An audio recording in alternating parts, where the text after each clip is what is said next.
Let's bring this energy of this meeting into your own cultural houses or your own work you are doing. And let's bring this power of networking we are doing here into Europe, because at the end it's about politics.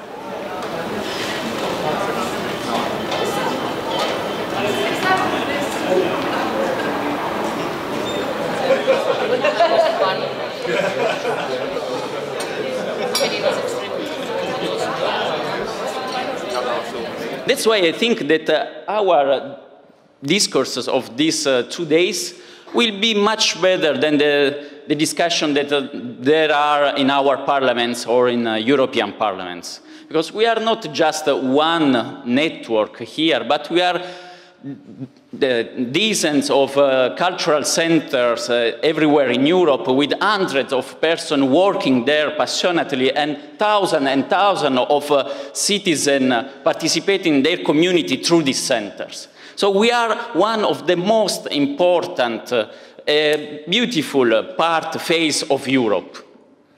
And I think that places like this, like our place, like VUC, are the existing demonstration that not just one other world is possible, but so many, so different ways to live together are possible. And this is not in another time, in an imaginary place, but is here, now. And as for VUC, since 35 years, this is something of the greatest political importance. VUC is not political today because today we talk about politics. VUC is political every day, since 35 years.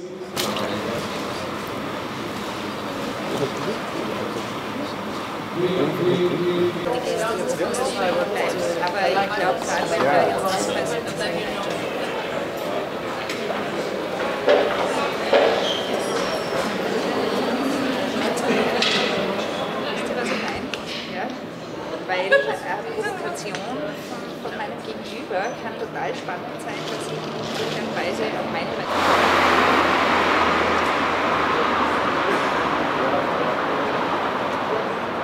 Actually, one thing that I pick up is that it's so important to meet here to understand what is happening around Europe. And actually, people are telling stories of urgency, and they're very worried about the situation in their country. They're worried about their specific situation and the budget cuts for culture, and also the general political development. So coming together and sharing that and finding the support, I think that is really, really important.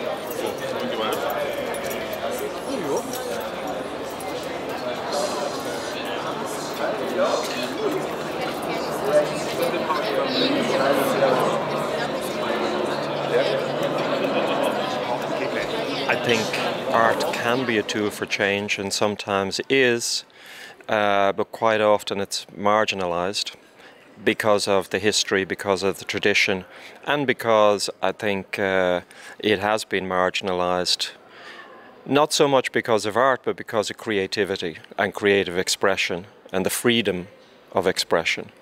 So what I really mean by that is that freedom of expression is something that should be available and should be something that is central to people's lives, and it's been it's really been removed, and I think removed very consciously from people's lives, because if people have freedom of expression, then they also have freedom of choice, and they also can begin to make choices within their lives and within society. So that's what I mean, really, that creativity is a tool for change, and art can be a mechanism for that. Well, I think you always have to start with the grassroots movements and the grassroots level. So I think if you want to actually have change, you can't do that in isolation, or you certainly can't do it as an artist working with what you might call radical work. I mean, that's not going to actually affect much, I think. But what you from my point of view, and this is my background really, what you have to do is you have to engage very directly with the community and with the issues, and you have to engage on an equal basis. I mean, culture is a mosaic of different voices. It's a mosaic of different possibilities, and I think you have to engage equally with those possibilities. So if you take, and this goes back to the 60s as well, if you take communities, you know, there's all sorts of communities, and you have to identify where you want to engage, as in there's geographical communities, local communities, working class communities, there's communities of interest like the gay and lesbian community, or immigrants or minorities. So I think you really have to, in a real way, engage with communities, because we're all part of a community, we're all part of society. And I think one of the problems is that art has been systematically separated from society. And I think what you have to do is listen and give equal value to cultural voices. It's a mosaic of cultural voices, and there should be cultural democracy, and that's not a hierarchy. And that's one of the problems with art. A lot of the time, it's a elitist hierarchy, and that's not going to affect or change anything. And it's actually very individual to the artist and the art sector. So you can forget about that. But engaging, developing, empowering cultural voices is really where the change is going to come from.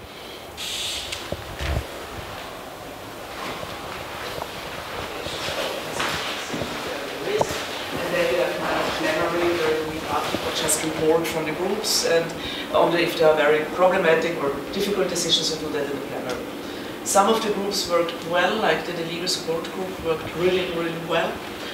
Some of them were always in trouble, like the finance group, because finances are... What I actually did is that I used these concepts, as you described them, to talk about arts projects that we had within the refugee protest movement in Vienna, which was a way of, well, for refugees to earn money, but also to present themselves and to maybe to deal with their experiences. But you had the same kind of dilemmas you had in the whole movement about this relationship between supporters and refugees, maybe also more focused in a way, because you have like an artistic director who wants to do something, and you have refugees who have their own ideas maybe, or maybe not, or maybe they just want to earn money, and how to deal with that, and who gets the social capital, the cultural capital out of that, but also who gets the money capital out of that, and where is the line between improving your own status by using refugees or giving refugees a forum and a platform. So that's basically it.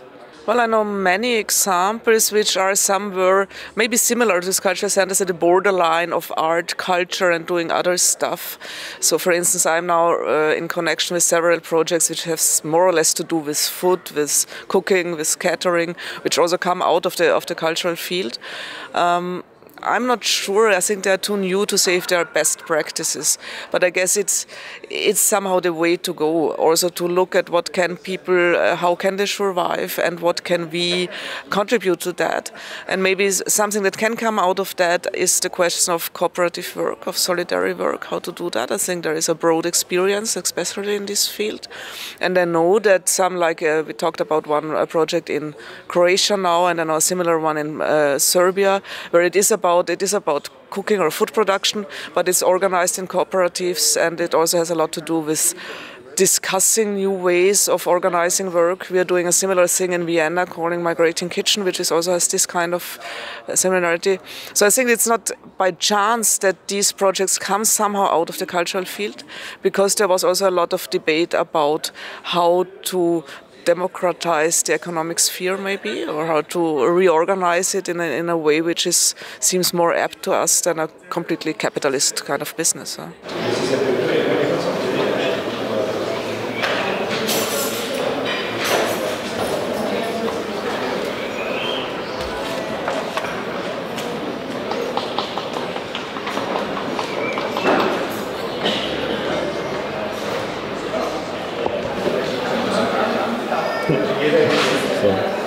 I think the first important thing is that free access media and cultural centers like the WUK, we have a lot in common. We have a lot of shared aims. We address more or less similar publics.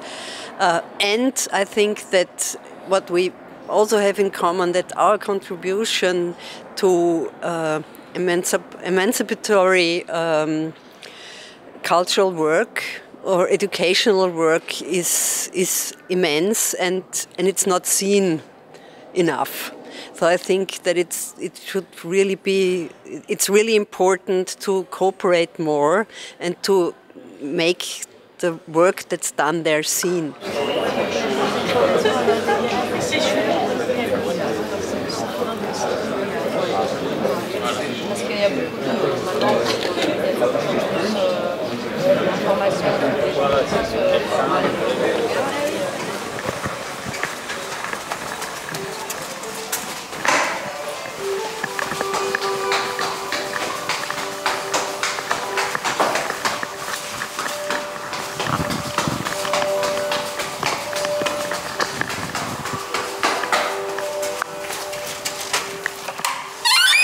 And show it on Maidan, on the street, on the main square for thousands of people over there.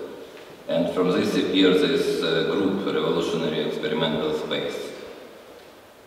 And we start to work together. There was also a question of separation of group because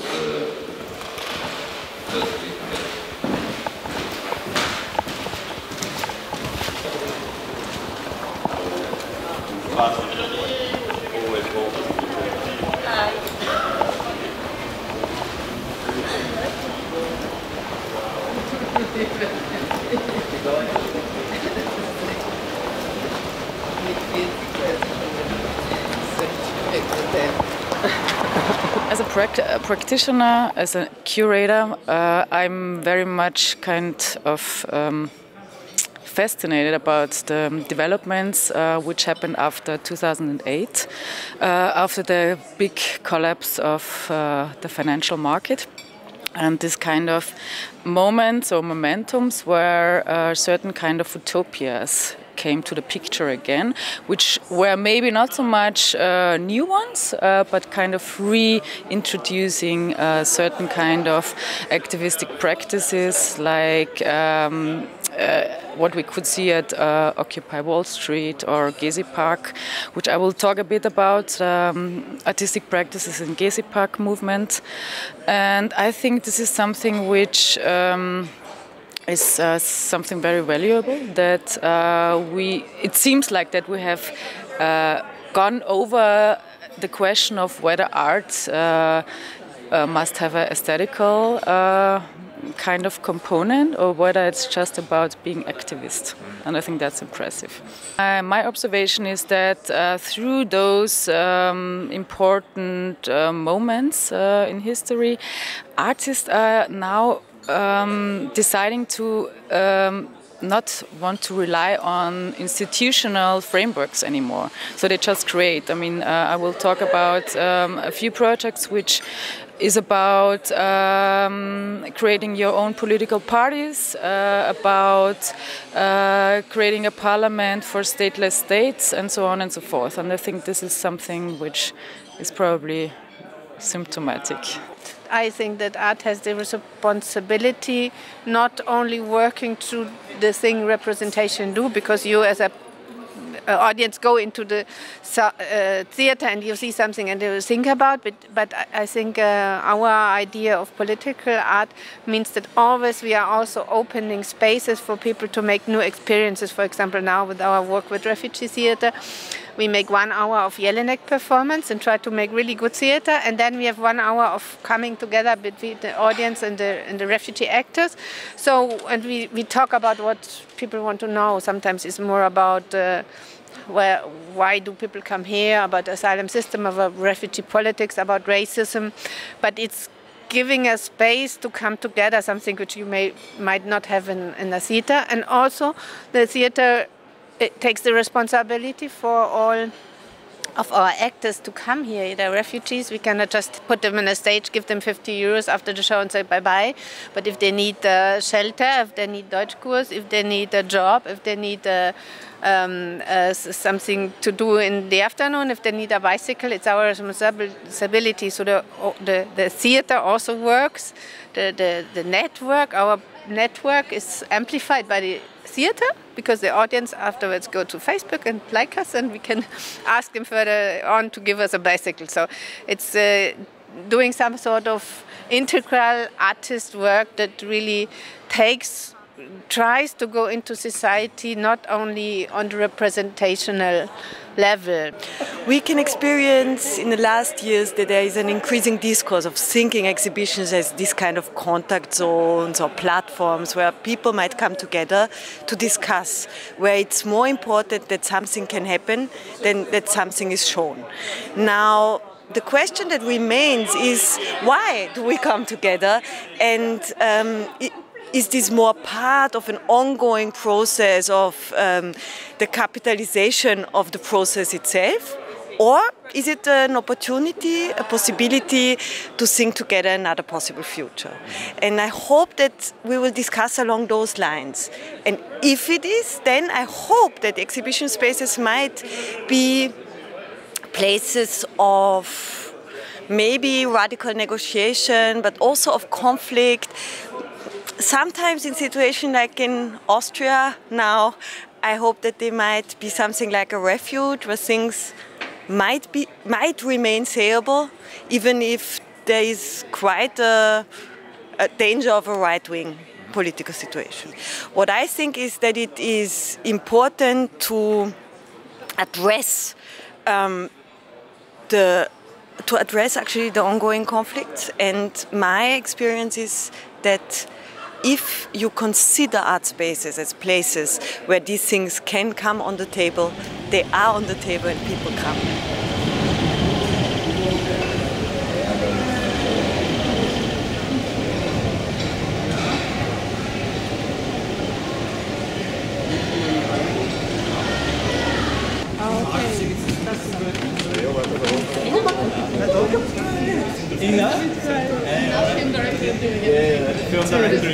It's kind of hard to simplify everything in kind of as a one main point, but in general I'd say that worth considering forms that exist between the cultural and the political, kind of this constant investigation of new forms and new structures as kind of previous ones appear insufficient. And I would say that this is a continuous movement, is something that we constantly kind of do, reinventing what we are doing and move somewhere else. So I would just say that a lot of the discussions, of course, are around what art can do or how politics can relate to art. And I would say that maybe for me what's interesting is to think forms that exist in between that cannot be categorized as artistic or cannot be categorized as political, but there are just different forms that exist in between with this tension kind of inherent in that. I'd say that the potential is when something remains unexpected and remains relevant to what is happening. And I think the big problem with institutions but also cultural space is that at some point they are relevant and then they continue, and all of us, it happens to all of us, we continue doing what we know how to do, but the thing is, how do we reinvent what we're doing and become relevant to what's happening around us? Because otherwise it means that we're closing the door, we're just repeating what we know.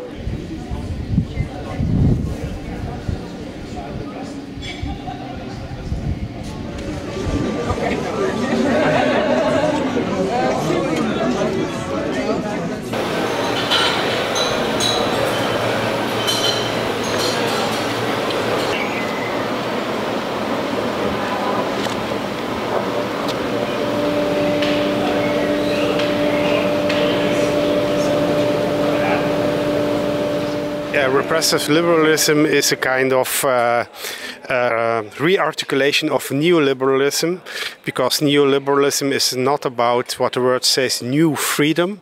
It is about a regression of freedom, and that's what I try to express in this notion of repressive liberalism. For example, it means, for example, that politicians say, take your own freedom, become a freelancer, for example, but at the same time they increase more more and more control of working space, control also even about, for example, in the University of Teaching, how you teach, etc., or in hospitals, how you search things, etc.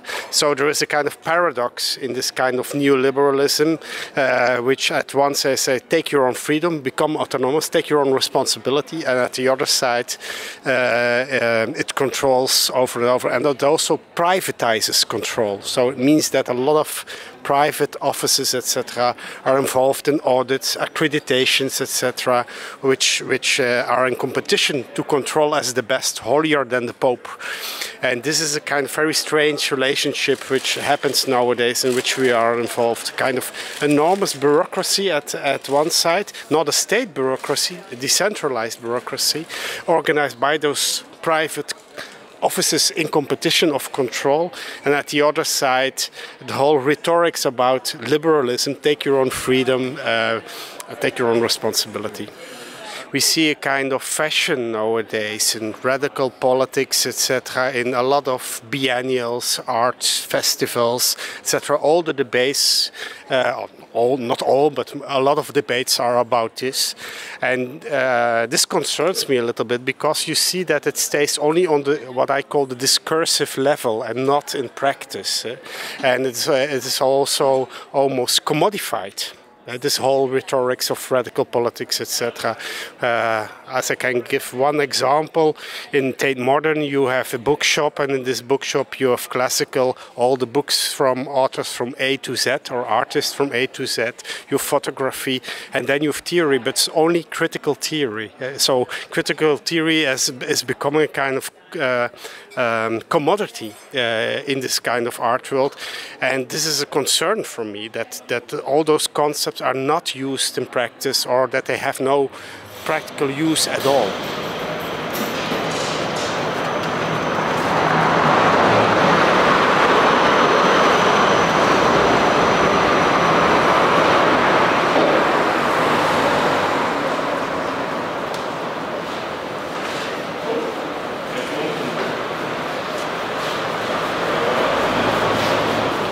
We have this idea of a normal situation of capitalism, that means growth, the growth of welfare, maybe not a just distribution of the wealth, but a distribution which is also regarded by the underprivileged as in a way fair, and everything else is a situation of crisis. What if this crisis is the normality now? Then we have to face that we are that we are not only in a situation of crisis after the financial meltdown, that we have to face that the meltdown is in a way a consequence already of 30 years of development with crisis, and now we are in a severe crisis, and nobody knows how to come out of that. To put it bluntly, we are now, since decades already, in a situation of crisis which is not known since generations. So if this is an accurate analysis, yeah, and I think there are a lot of symptoms which support this analysis, then we have to ask what can follow. There's one thing which can follow, the next meltdown, and everything is destroyed, and we are sitting in the ruins of our economic system. The second, probably more probably interpretation would be that it's going on with this downward spiral. It's becoming worse and worse every year, and social stress and all these kinds, also with political consequences and so on. And the third and best option would be that we find a way of, let's say, smart transformation to another kind of economic system. This can last a long time. I mean, we have always transformation with system change. We have in mind, okay, let's say revolution until day X, there was situation A, and after the point X, there's situation B. That was not usual in history. Yeah? The transformation from feudalism to capitalism lasted 300 years, and both were interconnected and had elements of coexistence for many, many hundred years.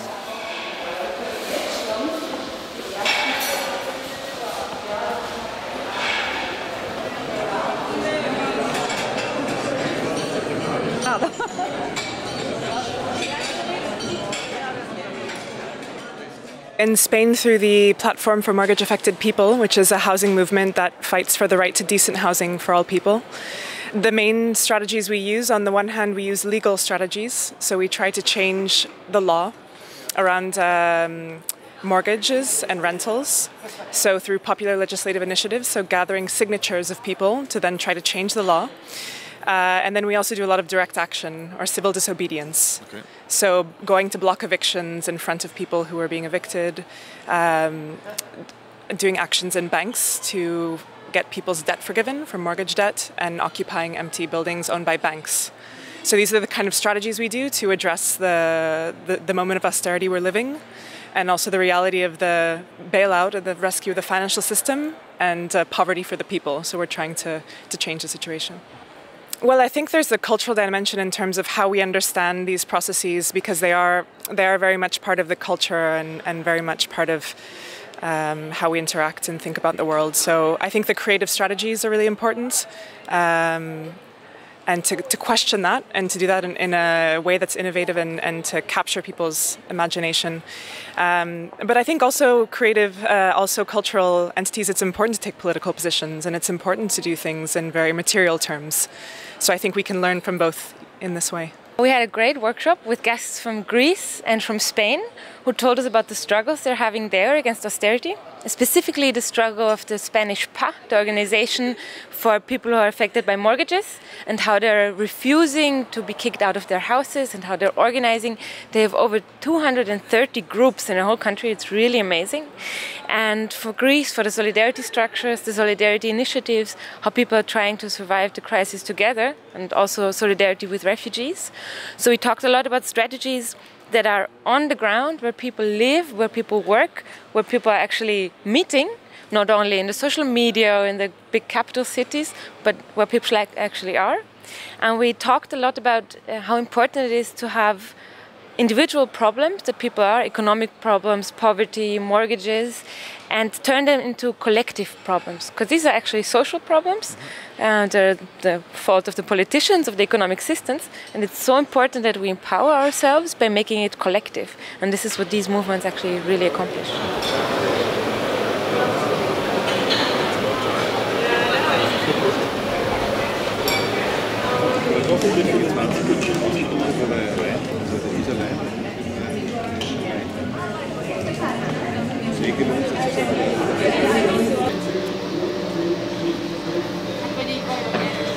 There are kind of public spaces where discussions can be held, and kind of a substitute for the lack of public spaces which we find in the current world, where freedom gets a kind of a threatening notion, because it means absence of rights and absence of access to the means of living. You're free from any security. So turning the idea of a free space into something empowering would be a task I see in these cultural centers, as long as they're able to support themselves.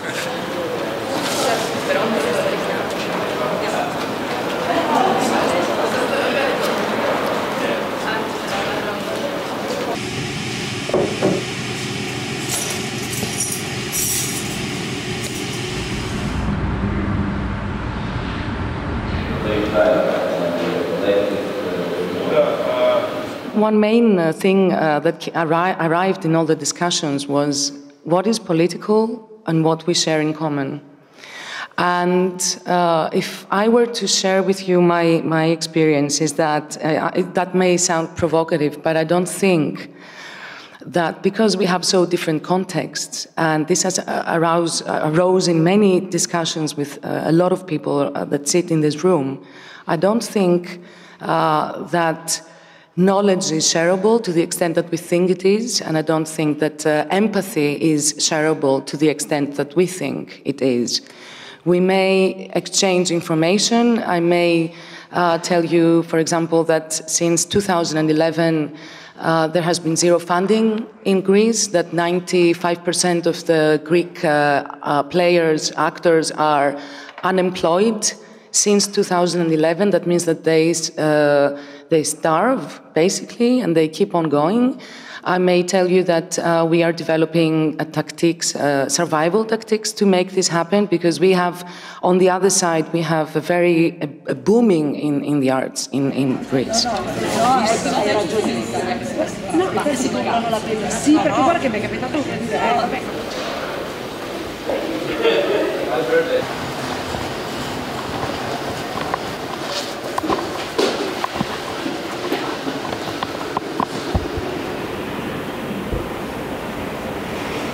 We just finished Konferenz and the meeting of the 81st TEH Tech meeting we have had here in Vienna the last 4 days.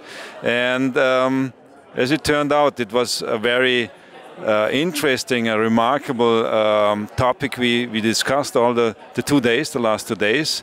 And yeah, the conclusion is we will continue, we will fight, and we have to have a lot of energy just to, that was mentioned before, that there should be some changes that could happen.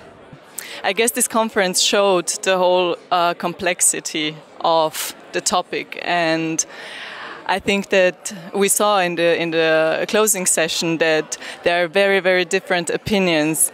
And I was really, really happy that so many people were taking part and actively started to debate. And I hope this will continue. I hope this is just the beginning. Our goal, kind of, or our aim of this conference was to start a debate about this topic. And as I saw in different talks with the people in breaks, but also in the sessions, and especially in the closing session now, for me, we fulfilled our personal goal, because as far as I think we started kind of discussion, and I think people will go home and in their centers or for their personal work they are doing, we started kind of thinking, and I'm pretty happy about that.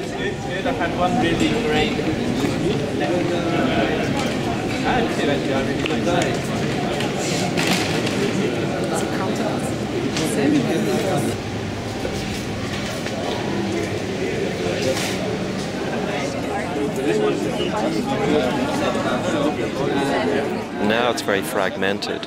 However, nowadays there are quite a lot of activist artists or symbolic artists in various genres, like rap would be one area, and I don't mean the sort of very mainstream rap, but in England there's a rap artist by the name of Acala who is very interesting, because he's touching into his whole African history and roots, and is an activist in that sense, and there are lots of people like that, but it's a bit harder to actually identify them because they're fragmented. And I think that's one of the roles of these kind of centres like VUC, cultural centres that are around Europe and in various places of the world. They can give a hub and can give a possibility to begin to discover these different influences and these modern day philosophical, theoretical and practical activist roles that people are playing. All right,